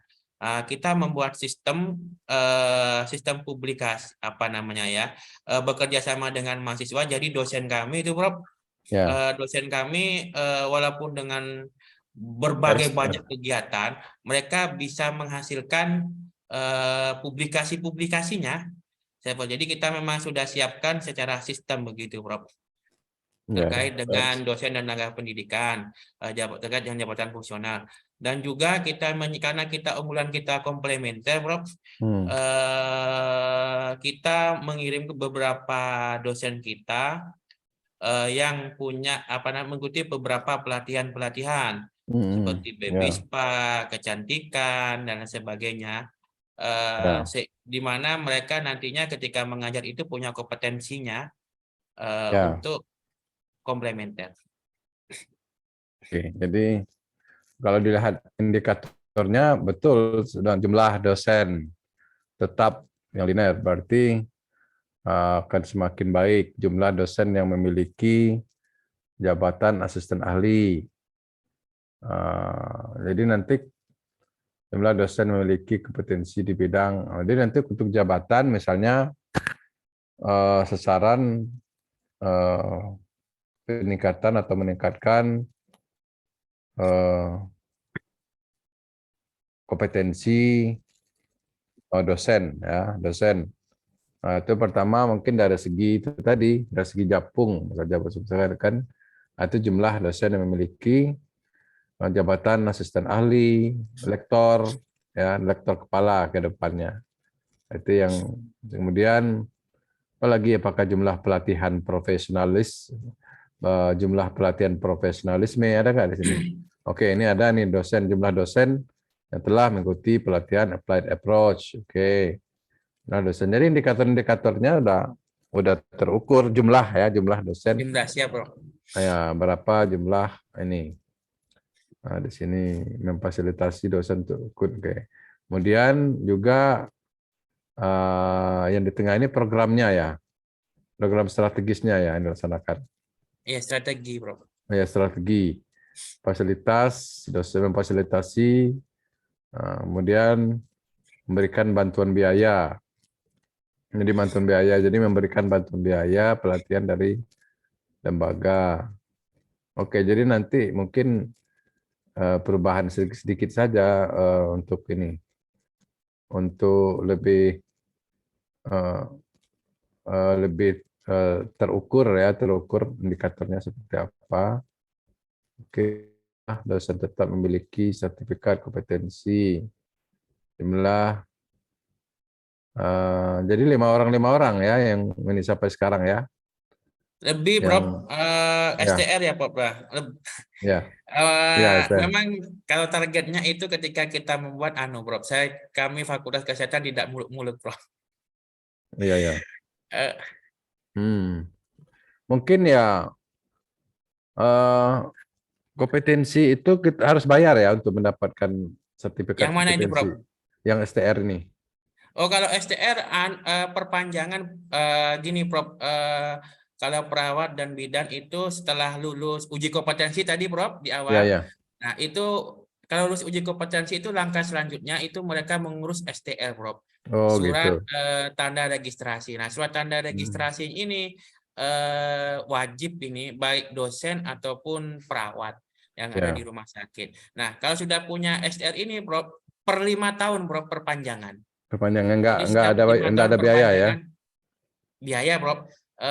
Dengan syarat-syaratnya itu ikut seminar, kemudian ada sebagai narasumber, terhitung SKP, Prof. Oh ya, 5 tahun SKP itu ya. 25 SKP. Ya, ya. Tapi nanti difasilitasi dari fakultas atau dari UNUJA. Yang apa itu, Bro? Yang kalau SKP-nya, Bro. Ah, Ya. SKP kita kan ini, Bro, fakultas itu terkadang mengadakan webinar atau seminar gitu, Bro. Ya, Nah, ya. untuk dosen itu biasanya kita gratiskan kalau sebagai peserta, atau biasanya kita lakukan, Bro, kalau webinar melakukan kayak Fakultas Kesehatan melakukan seminar webinar itu kolaborasi, Bro, kita wajibkan. Ya, ya.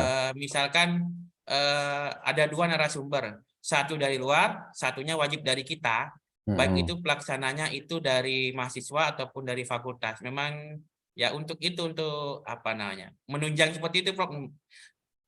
Untuk kebutuhan akreditasi juga begitu, Prof. Untuk Ya. kebutuhan individu dosen juga begitu, Prof.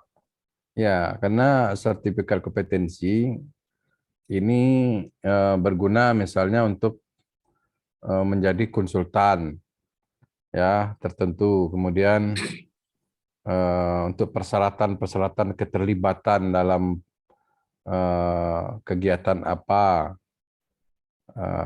Ya, kita misalnya kalau dosen untuk melakukan misalnya pelatihan analisis data.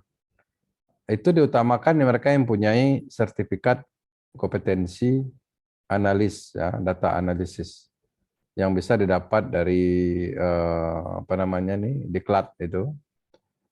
Bisa ini mengikuti beberapa sertifikat kompetensi berguna gitu untuk ini ya. Jadi banyak gunanya karena dosen di samping dia dosen dia juga harus mempunyai pengalaman kerja di dunia praktek. Itu kepentingan dari situ. Oke, ya nanti ya ini data-datanya muncul di sini. Jadi nanti untuk yang ke depan Rensra yang 2022, 2027. Tadi saya lihat ada analisis SWOT-nya itu. Jadi untuk ke depan nanti diambil dari sini apa yang sudah tercapai, apa yang tidak, apa kelemahannya, apa peluang-peluang yang nih Siap, Prof. yang ada Ada di ya. bab evaluasi diri itu, Prof. Ada bab evaluasi diri ya. Iya, di Oh, atasnya ini, Prof. Di bab sebelumnya. di bab sebelumnya. Kan ada analisis ini ya, analisis situasi ya. Ya, siap, Prof. Sudah ada ya? Sudah ada di sebelumnya ini, Prof. Di Sudah bab ada. berapa? Atasnya ini, Prof. Coba lihat sekilas. Evaluasi diri SWOT-nya itu, Prof. Ya, SWOT-nya. Nah, strategis. Ini.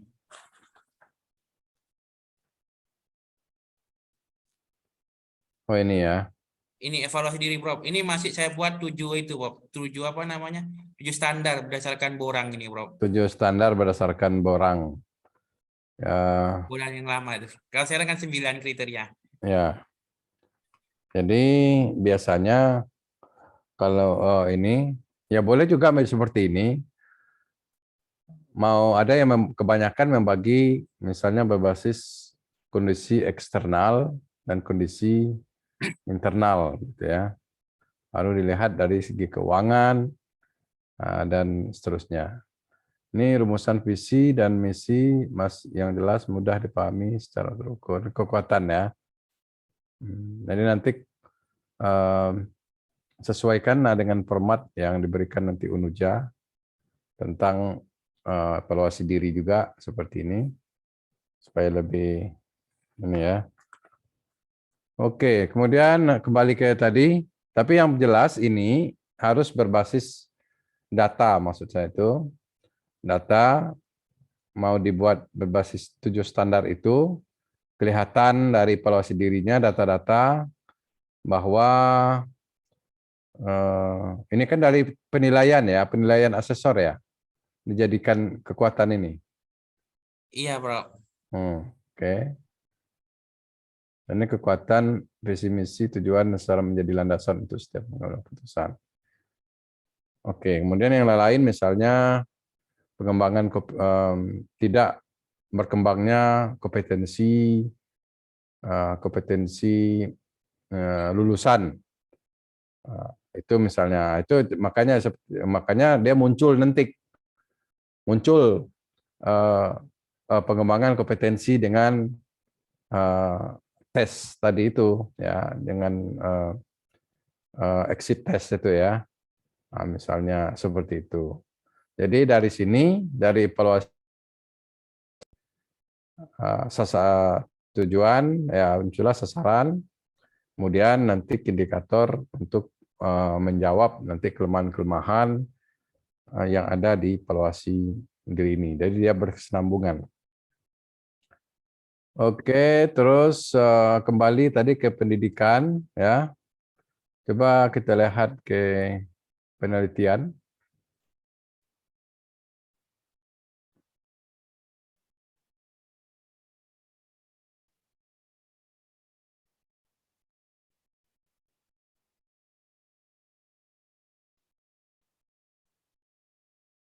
Nah, ini penelitian. Kalau kita lihat di tabelnya, ini kalau kita lihat di indikatornya, hasil penelitian dosen dipublikasikan. Nah, jadi nanti yang itu tadi jumlah. Jadi ada Siap. ya jumlah hasil penelitian dosen dipublikasikan ke jurnal. Jadi peningkatan, kayaknya di sini ini peningkatan kualitas hasil penelitian. Nah, jadi kalau melihat indikatornya, sasarannya itu tadi meningkatkan ya meningkatkan hasil meningkatkan kualitas hasil penelitian. Oke, kemudian jumlah hasil penelitian dosen dipublikasikan ke jurnal tidak terakreditasi. Jumlah luaran penelitian dalam dosen berupa hak kekayaan intelektual (HKI). Jumlah luaran penelitian dosen berupa buku ajar atau buku referensi. Nah, ini nanti yang terutama di jurnal terakreditasi, tapi yang internasional bereputasi belum ada ya. Sudah ada, Prof.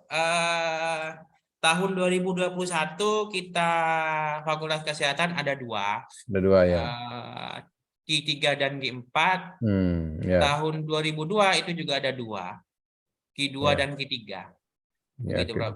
Memang ya saya bilang tadi, Prof, buat targetnya tidak terlalu Tidak terlalu dibuat. muluk-muluk ini. Ya. Tapi enggak ada di sini ya. Tidak ada di sini, Prof, tapi ya sudah melampaui. Melampaui. Ya, mungkin ya nanti 2021 berarti 2022 berapa, 2023, jadi nanti dicantumkan di situ. Siap, Prof. Ya, cantumkan terlampaui dari target yang ditetapkan. Saya nggak ada dibuat sarannya bisa aja dibuat, kalaupun tidak, misalnya indikatornya jumlah publikasi di jurnal bereputasi. Misalnya kalau kemarinnya 2018 tidak mungkin tercapai, dan buat aja langsung 2022, misalkan 1 atau 2. Ternyata 2021 sudah tercapai. Nah, itu melebihi target. Jadi kalau yang tercapai ini berarti dia ini melebihi target juga. Ya, tapi nggak apa-apa, dalam asesor biasanya dia tidak apakah ada di program ini, kemudian diceknya kok ada gitu ya. Itu juga tidak terlalu detail ke situ. Ketika buat ini, Prof, juga berhubungan dengan yang di SDM tadi itu, Prof. Target kita kan asisten ahli. Asisten ahlinya itu kan kalau ngurus Javung kan tidak terlalu butuh yang internasional. Iya, gitu. Tidak terlalu butuh. Jadi kita menyesuaikan dengan itu. Ya, alhamdulillah teman-teman dosen ada yang bisa Q3, Q4 karena luaran publikasi yang internasional itu sangat membantu Prof untuk menambah nilai akreditasi Prof. Iya, iya. Memang itu ininya besar gitu ya kan. Kemudian besar, kemudian dia ada beberapa item yang terkait dengan publikasi itu di dalam barang akreditasi. Oke, kemudian dari segi HKI-nya ini ini sebenarnya bisa juga melampaui target ya. Sangat Karena melampaui target nih Prof. ya melampaui target ya. Melampaui kita dari 2018 kita cek itu Bob. HKI kita itu lebih dari 135 Bro. HKI Lebih. teman-teman. Ya. Apalagi tahun 2021 itu Bro kita akan dapat dana hibah. Nah, Ya, dana ya. hibah itulah yang proses semua yang bisa dihakikan, apalagi kan proses haki karya cipta itu kan sangat mudah, Bro. Ya. Kita danai semua sehingga sampai lebih dari 100 tuh HKI dari Fakultas Kesehatan, Bro. Ya, mudah memang untuk ini ya. Untuk HKI ini. Hanya Oke. targetnya Bro, selanjutnya Bro, paten, Bro. Paten ya, paten Ya. yang agak Saya sulit. rencanakan berikutnya paten, Bro, ini 5 tahun ke depan. Paling tidak ada paten lah, entah kolaborasi dengan FT atau dengan siapa. Iya. Jadi kalau kesehatan berpotensi bikin paten sederhana ataupun paten ini ya, paten penuh. Jadi berpotensi dari mungkin pembuatan obat-obatan atau ini ya itu berpotensi sebenarnya kalau ada dana risetnya. Cuma prosesnya memang agak lama kalau itu. Kalau untuk hak paten tidak seperti HKI yang mungkin paling ini 3 hari. Kalau draftnya sudah ada 3 hari sertifikatnya sudah bisa kita download dari itu. Sudah Pak Nizam yang workshop SPMI kasih ya apa? Ya Pak Furkan, apa tadi? Maaf Pak. Oh, bukan Lanjut. ya. Monggo Pak, dilanjut. Oh iya ya, olah. Oke, ini proses penelitian jumlah mahasiswa yang terlibat dalam ini sudah jumlah mahasiswa yang terlibat dalam penelitian dosen. Judul penelitian dosen sesuai dengan peta jalan riset program studi ya. Mungkin maksudnya ini Roadmap, Bro. ya roadmap ya. Oke, roadmap ya, ini roadmap. Ini jumlah mahasiswa yang terlibat dalam sosialisasi prodi kepada dosen, mahasiswa dalam penelitian. Jadi ya sama meningkatkan proses ya, meningkatkan penelitian, itu sasarannya nih. Kemudian meningkatkan penilaian rata-rata waktu penyelesaian. Oh ya, ini juga begitu, meningkatkan kualitas penilaian penelitian. Rata waktu penyelesaian tugas akhir. Ini mahasiswa ya maksudnya ya? Mahasiswa, Bro. Mahasiswa ya. Oke, rata-rata jumlah mahasiswa yang tugas akhir, rata-rata jumlah pertemuan dosen bimbing dengan mahasiswa. Ya, betul, meningkatkan kualitas penilaian penelitian. Oke, ini bagian peneliti.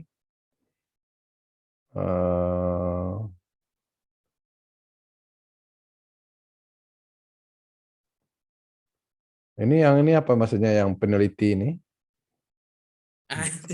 Peneliti berarti orangnya ini, Bro. Hanya hasil yang dihasilkan oleh orangnya yang di indikatornya ini saya tulis jumlah tulisan dosen, jumlah dosen yang menulis di media massa, jumlah citasinya seperti itu, Bro. Ini mungkin perlu nanti direvisi. Ya, jadi belum ya nanti diperjelas. Mungkin poin-poinnya itu sudah ada di situ, tinggal diperjelas maksudnya apa misalnya ya terlalu ini peneliti terlalu umum gitu kan, belum spesifik ke sasarannya, interpretasi dari tujuannya itu belum ini. Sini ya jumlah penelitian dosen, jumlah tulisan dosen di media massa atau internasional, jumlah sitasi karya ilmiah. Ya, jadi apakah ini nanti coba lihat sinkronisasinya yang di atas tadi peningkatan kualitas ini ya penelitian dosen, apakah masuk ke situ nanti atau ini apakah peningkatan kompetensi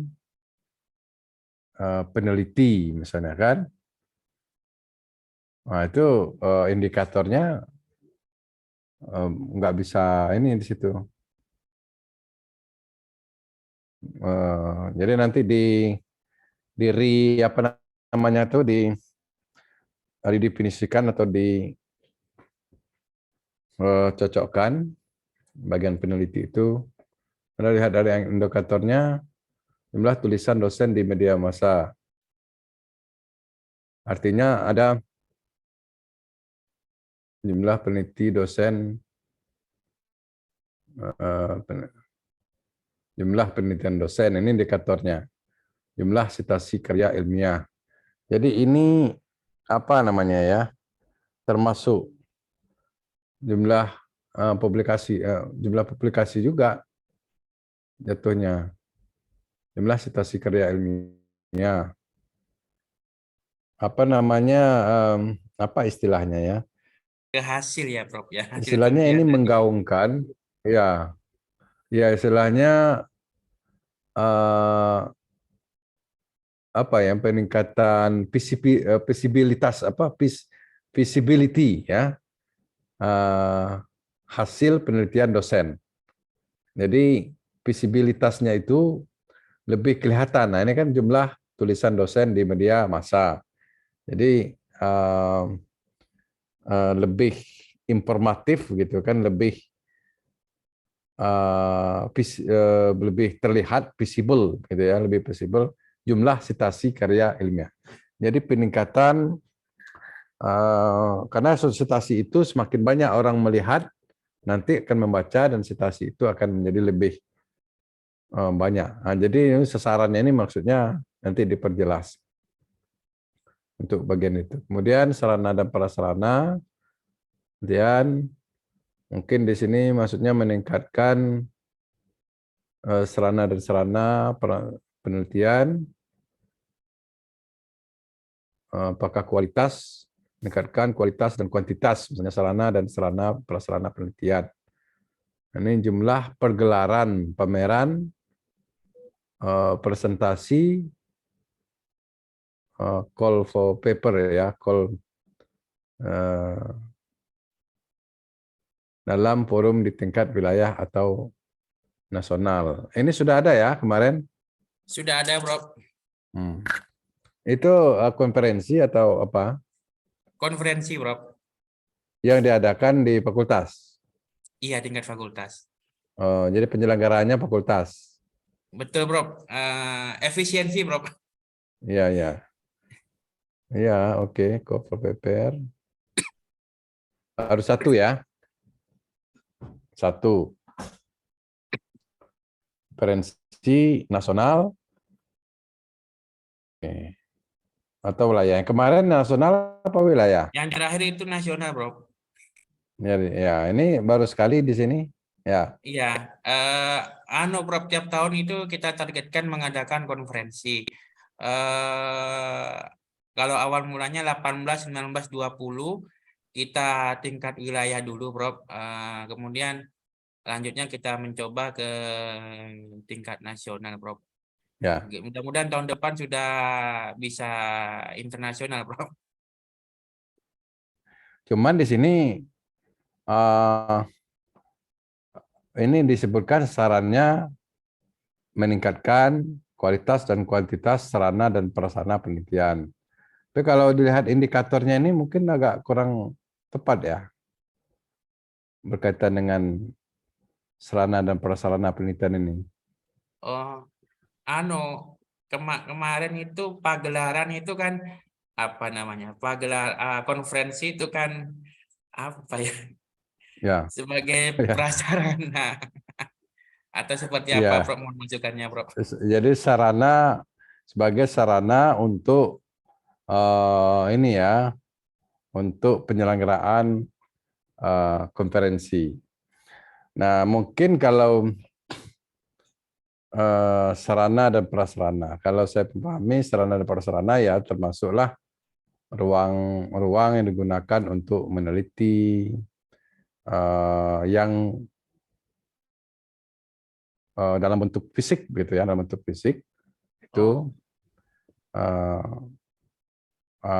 ya alat-alat ini Macam laboratorium ya, Prof ya? kayak laboratorium, begitu juga termasuk juga ya seperti itu laboratorium. Nah ini nanti tapi indikator ini penting ya, nanti dilihat lagi dengan timnya masuknya nanti kemana yang lebih pas gitu kan untuk ini sarana dan prasarana penelitian begitu. Oke, kemudian pengelolaan penelitian dokumen peta jalan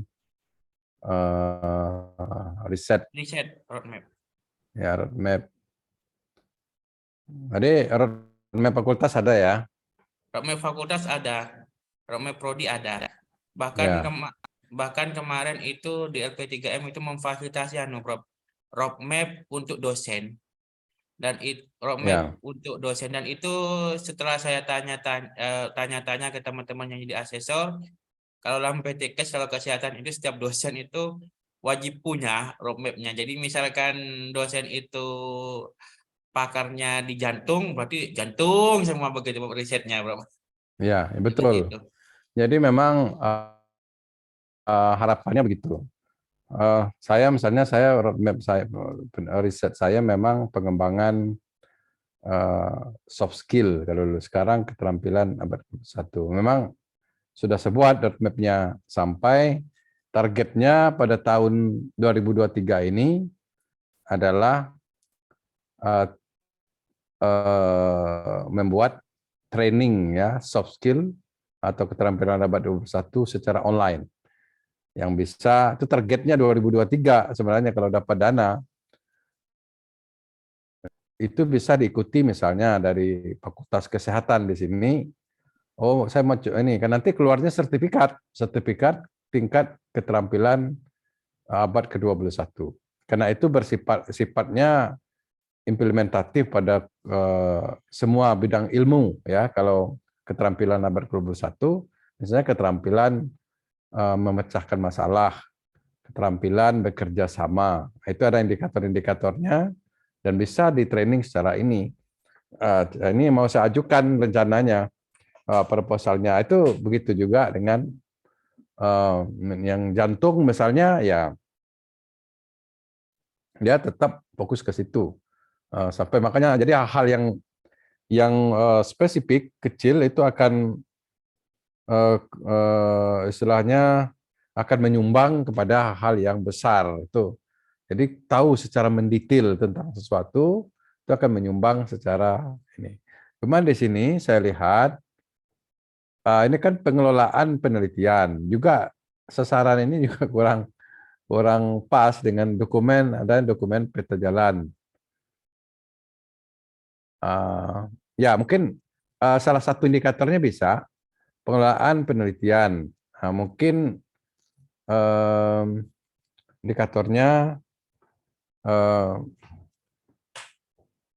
ini kalau dokumen peta jalan ini ya mungkin tersedianya dokumen peta jalan di set, kemudian bagaimana pengelolaan ini di fakultas gitu kan. Apa misalnya juga indikatornya ketersediaan layanan ya, layanan untuk pengajuan proposal melalui fakultas. Oh, Ya intinya ya pengelolaan ini bagaimana kira-kira pengelolaan penelitian yang apa misalnya pembuatan pengajuan proposal tersedianya atau aplikasi pengajuan proposal secara online misalnya kan. Nah, itu masuk pengelolaan itu di situ. kalau pengolahan penelitian itu Rob dihandle oleh LP3M, Lembaga Penelitian dan Pengabdian. Yang pengelolaan apaan ya Prof? Misalkan gini Prof. Lembaga etik Prof. Kalau lembaga etik kita punya lembaga etik Fakultas Kesehatan. Apa juga termasuk ya. Jadi apa namanya? Misalkan mahasiswa juga sebelum riset dilakukan dia itu diuji etik terlebih dahulu. Ya, bisa. Seperti itu. Misalnya memenuhi Uji kelayakan etik ya. ya uji kelayakan etik begitu. Uji kelayakan etik. Kemudian apa kira-kira peranan fakultas dalam membantu pengelolaan riset ini?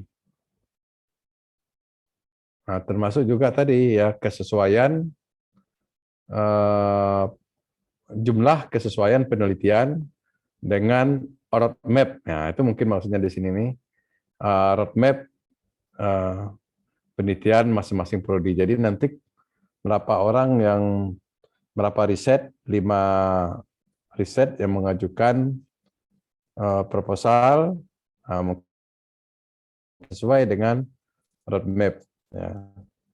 Jadi peningkatan kualitas pengelolaan itu dari segi indikator-indikator itu bisa.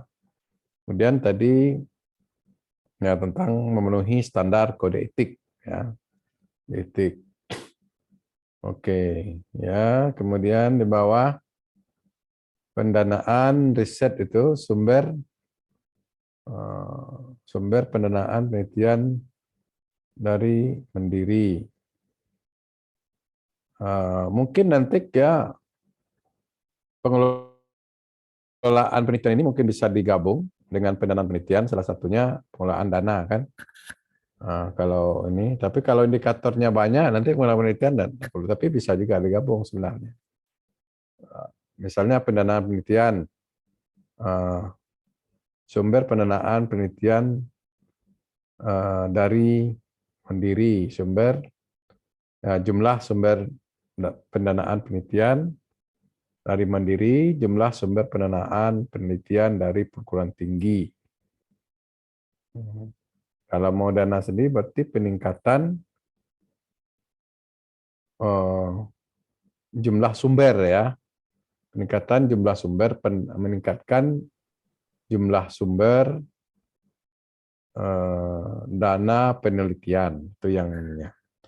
Oke, terus di bawah Pengabdian masyarakat, Bro. pengabdian. Hampir mirip ini, Prof, dengan isinya. Hanya satunya penelitian, ininya pengabdian. Oh ya, hampir mirip ya. Oke, tadi pengabdian kan ada desa binaan tadi ya. Iya, desa ya kalau dari universitas ada desa binaan, Bro. Kalau dari Ya, fakultas itu lebih kepada apa namanya? Kita ada Prof kemarin, Prof tahun 2021 itu desa binaan Magana, mahasiswa siaga bencana itu punya desa binaan yang di mana namun apa namanya tidak berjalan desa binaan itu dari kami. Nah, ini jadi evaluasi sendiri, Prof. Bagaimana ya, nanti ke depannya itu dari fakultas memiliki sistem yang bisa berjalan sendiri terkait desa binaan apapun yang istilahnya ya, ya kita akan membuat sistem itu, Prof. iya. Ya itu tadi mengacu ke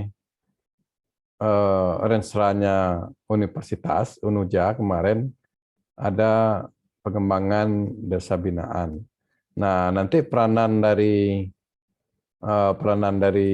Fakultas Kesehatan ini di situ kontribusinya di desa binaan itu kira-kira apa? Misalnya kalau di daerah salah satu kampung misalnya ada tumbuhan-tumbuhan obat misalnya kan, mungkin bisa membuat di binaan itu dijadikan tempat pengembangan pembuatan obat tradisional ya, obat berbasis herbal di situ di binaan itu. Jadi memang bagusnya sesuai dengan desa binaan yang diarahkan oleh universitas. Jadi nanti dia nyambung bahwa program-program yang dilaksanakan oleh fakultas sudah mendukung program yang dilaksanakan oleh Unuja. Jadi peran fakultas di situ. Jadi sesuai dengan inilah tadi tadi pagi yang fakultas fakultas agama Islam itu juga mengambil peran dalam desa binaan. Mungkin tidak semua desa, tapi berapa misalnya dari 10 desa binaan, mungkin apakah 3 yang ini sekaligus untuk betul tadi yang disampaikan Pak Dekan itu peran mahasiswa untuk efisiensi dana, disitulah nanti dalam kegiatan-kegiatan mungkin kalau ada PKM juga, KM itu mereka diarahkan untuk di desa binaan. Nah, masuklah program ini. Intinya kita mikirkan program mahasiswa jalan, program pengabdian jalan, itu dengan mendukung Rensra, implementasi dari Rensra Universitas. Jadi begitu mungkin Pak ini. Terus Siap, Prof. ya Nah, ke bawah, yang desa, apalagi nih? ya, yang desa binaan itu, Prof, kalau boleh dievaluasi deh, Prof, ya agak jalannya itu mungkin Prof. Ya.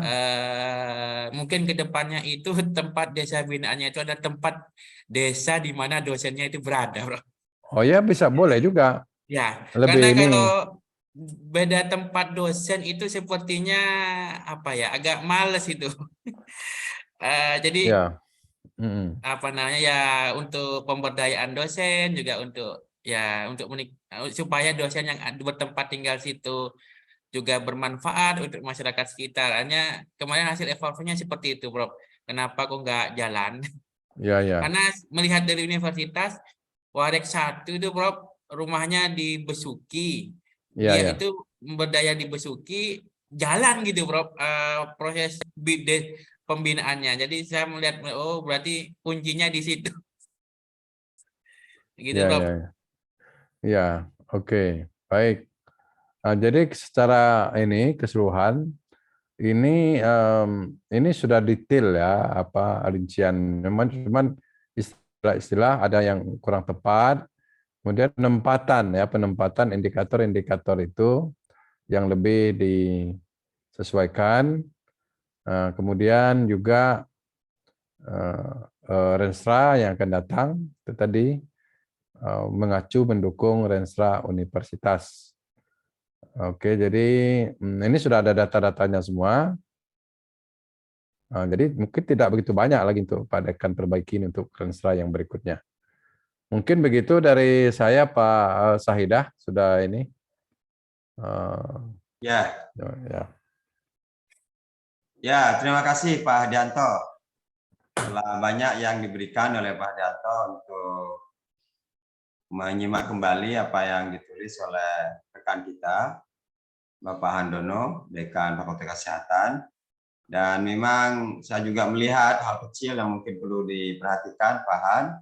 Penulisan yang masih tidak konsisten ya dalam menggunakan bahasa Indonesia, masih terlalu banyak kata-kata asing yang belum diubah. Ini tugas kita bersama sebenarnya. Iya, ya. V misalnya masih pakai Y ya, di banyak tempat pakai Y. Itu mungkin kecil tapi agar ke depan tidak terulang bisa kita ingatkan bersama, karena saya juga sering menulis kata-kata tidak sesuai dengan aturan baku. Hal lain saya mengikuti dari tadi memang betul bahwa tantangan ke depan dari Nasra kita ini, Pak Furqon, adalah bagaimana menyelaraskan dengan pondok pesantren, karena pondok punya RIP Pak Hadianto, Iya. tapi disebut PIP, Perencanaan Hidup Pesantren. Ya. Dan alhamdulillah Pak Furqon hari ini draftnya sudah selesai, ya. Ini Pak alhamdulillah. Hadianto ini juga ya, dorongan dari pimpinan juga agar Resta Pesantren selesai draftnya. Mungkin di sana sini perlu tambahan, tapi setidaknya saya melihat ada hal konkret, misalnya Pak Hadianto, jadi kanal YouTube pesantren harus mempunyai target capaian 100.000 subscribers Iya. akhir 2023 Pak, karena ini terkait dengan monetisasi juga. Ya. Yang kedua untuk penyatuan kanal Pak, jadi kalau setiap satuan kerja ada kanal YouTube, maka terbelah potensi itu. Mungkin juga perlu dipelajari juga oleh teman-teman di UNUJA. Jadi hal-hal yang bisa dikerjasamakan, mungkin melalui satu pintu saja ya kanal YouTube-nya juga, agar ke depan. Termasuk ini, ya tadi Pak Han, kalau memang keinginan untuk keluar negeri itu betul-betul ingin dipenuhi, memang harus betul-betul kita bentuk tim ad hoc, ya. Agar semua renstra itu bisa dipenuhi, karena setiap satuan kerja, maksud kami fakultas itu ada Pak, kerjasama luar negeri itu dengan berbagai bentuknya. Iya. Nah artinya dengan sekali jalan kita duduk, setiap fakultas kan beda, nggak mungkin kepada satu universitas Pak Hadianto ya. Iya. Tidak sia-sia kita keluar kalau memang mau memenuhi renstra tahun ini. Itu saja yang saya bisa sampaikan. Mudah-mudahan ini sangat bermanfaat bagi kita untuk perbaikan ke depan. Dan selanjutnya saya serahkan kepada Pak Furqon sebagai koordinator program data sharing. Persilakan Pak Furqon. Baik, terima kasih Pak Syahidah sudah memoderatori mulai dari pertama sampai hari ke-14 ini Pak. Alhamdulillah. Besok insya Allah hari ke-15 giliran Fakultas Teknik Pak, yang kemarin tidak bisa hadir karena memang ada kegiatan, dan insya Allah di hari terakhir di hari Kamis insya Allah pesantren siapa? Terima kasih Pak. Kita libatkan karena memang Restra Unuja juga akan menyesuaikan dengan restranya pesantren atau PIP-nya pesantren juga, saya kira begitu. Baik, saya kira hari ini cukup Pak Syahidah, Pak Hadianto, terima kasih banyak untuk pendampingannya. Insya Allah berlanjut besok satu sesi di pagi saja Pak, jam 9. Untuk Fakultas Teknik. Saya kira demikian dari kami. Terima kasih. Assalamualaikum warahmatullahi wabarakatuh. Waalaikumsalam. Terima kasih Pak Hadianto. Ya. Terima kasih, Prof. Sama. Sampai ketemu besok semua. Assalamualaikum. Siapa? Waalaikumsalam warahmatullahi wabarakatuh.